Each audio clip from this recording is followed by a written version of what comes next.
Event 8 at Baskerville Circuit is the Total Bodyworks race for Class B trucks. It's a 5-lap scratch race. They're not strictly the Class B trucks, at least 5 tonnes weight, because there's some 6-tonners in there as well, with some secondary drivers. And a really interesting truck, Stephen James, is this Isuzu that's on the front row of the grid, because it's a concept for a Class C truck in Australia. Yes, the SBRs want to have their own class, so basically a HQ equivalent for trucks. You've been driving that, and we'll see you later in the day in it. But today, or in this race at least, Winters is the driver, with Gaia in the old 1418 Benz to his right-hand side. That's truck number 9. Richardson in 10 is behind, with Gaffiro in 53. That's the somewhat battered-looking, trying to think, Diamond... Mac. Amoroso in 69 and Hewitt in 31. Glover in 101. McDonald in 13. So a real mix-up of trucks here. The Louisville is 101 on the outside there. The Mac on the inside of him. And then we have Freestone's Mobile Kenworth further down the back. And believe it or not, that little Isuzu up at front used to deliver Buttercup bread. It's been rolled over, yes, at Oran Park. It hasn't exactly been straightened up. It crinkled in the back of the cabin there, but it's all ready to start. She does the drop wheel.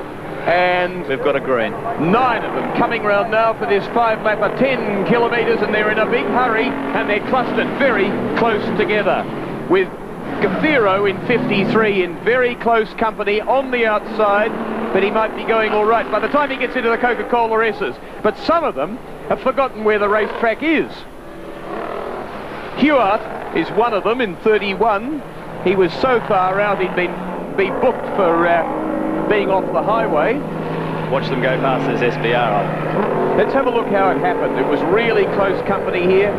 Somebody hitting somebody else up the tail, and that slowed the AAA truck entry, Mac, and sent his teammate out wide off the track. That was Hewitt in 31. Truck 13 was the one that got into trouble in front of him, with McDonald at the wheel. And the SBR has held them up the hill. Amazing. Blimey Charlie, the Buttercup Red's running to schedule. 5.3 litres, but a very light truck. Very light truck indeed, only 3.5 tonnes, and outstanding brakes, as you'll notice. No one can go under this truck under brakes. And nobody apparently else intends to turn left as he does. No, not at all. Tell us about the driver. Bert Winters has been driving trucks for a long, long time. He's one of the Australian truck racing pioneers. He had a Fiat one stage, and with a bogey drive, he's in trouble here, and holds the lap record around Oran Park for bogey drive trucks. He may hold them out again. And look at it skip sideways. It's a handful. It is a real handful to drive. It's a lot of fun. Just the time when, if you had a Mac nudging you from behind, you would go so far sideways and round that you'd be in an awful lot of strife. Well, I had the AAA Max yesterday offer to give me a push up the hill to improve my qualifying time. I declined. It's one of the problems with truck racing, isn't it? Is getting weight and therefore traction over the rear wheels. All the weight's on the front wheels. Oh, all the way. And I've been having trouble with that. Gaffiro through on the inside, barging his way through. We can't quite say bashing. He hit a fence with his right front guard here yesterday, and Glover is from the rear end of the grid in the Ford Louisville, is trying to storm his way through as well. When they get side by side, though, there's not a lot of overtaking space left. It's a place for brave men. A bit like the Hume Highway on a busy night. It's very hard to overtake. Down the end of the straight now, have a look at the Class B trucks. And Bert Winters on the outside, not a good spot on that corner, but it'll be all right on the next if he can hang in there. I think he's locked himself out, although... No, he's coming back. All right. Great stuff. Gee whiz, that's close company. I mean, if one truck gets sideways there, there's going to be a 30-ton accident. Whoa. Bert. He's dancing, he's waltzing, he's going in all directions, and it is the Louisville up into second place now. You said look out for Glover. He's a wild man. Well, he's made his way to second. And look at him stalking the Isuzu. He'll get him up the hill here, Will. There's no way in the world he'll hold him out up that hill.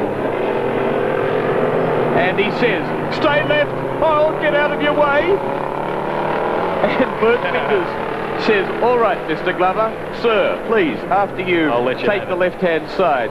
And he has, and the Louisville has a very big engine under his bonnet. Yeah, the Louisville is running a 750-litre motor in there. I mean, up against 5.3 litres. I mean, you third of power. It is triple the size of the Cummins, is it? Yes. But he held him out for 2 laps. I mean, that is amazing stuff. And we've got Mac gardening again. And a little, I don't know if I'm going to get a drive later, Will, the way this is going. You might be right. So it's Ford Louisville leads Mac, and that's the Mac 53 of Charlie Gaffiro. As you say, the Isuzu's going backwards in the field now. They've completed 3 laps. He's getting monstered by the Diamond Rio and the Freestone, Kenworth.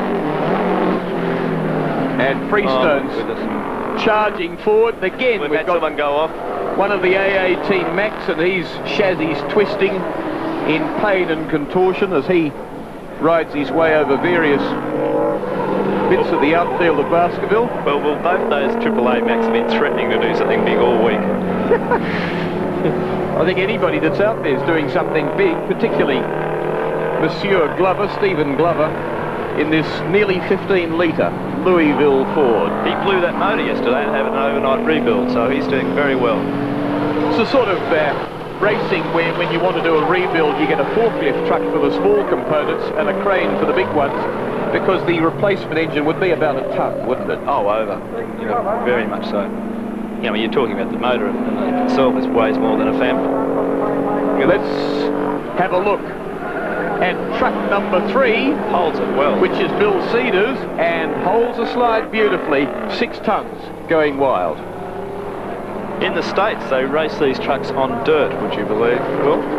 I believe it, because in the States they do lots of silly things. They just love a bit of excitement. They love inventing a new way to get the excitement, to spend money and to make vehicles go faster. This is where the battle is, between this Isuzu and the Volvo. That's down towards the tail end of the field. Up front, though, it's Glover in 101 doing the job, and he's not that far ahead of Charlie Gaffiro in 53, and the lone remaining AAA Mac, that's number 13 of McDonald.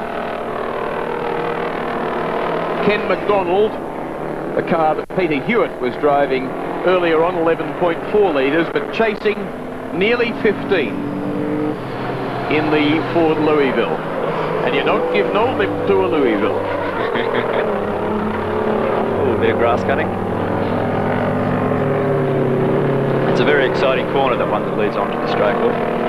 You give it a lot of power coming down the hill and it just drifts around, comes up the ripple strip and you're away. I reckon it should be called Prayer Straight, because I reckon that's what you do as you get to the end of it, hoping that the big things will pull up.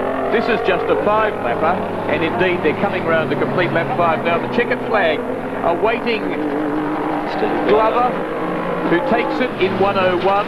The Ford Louisville in ahead of the Mac of Charlie Gaffiro, number 53, and then 13, Ken McDonald's Mac into 3rd place.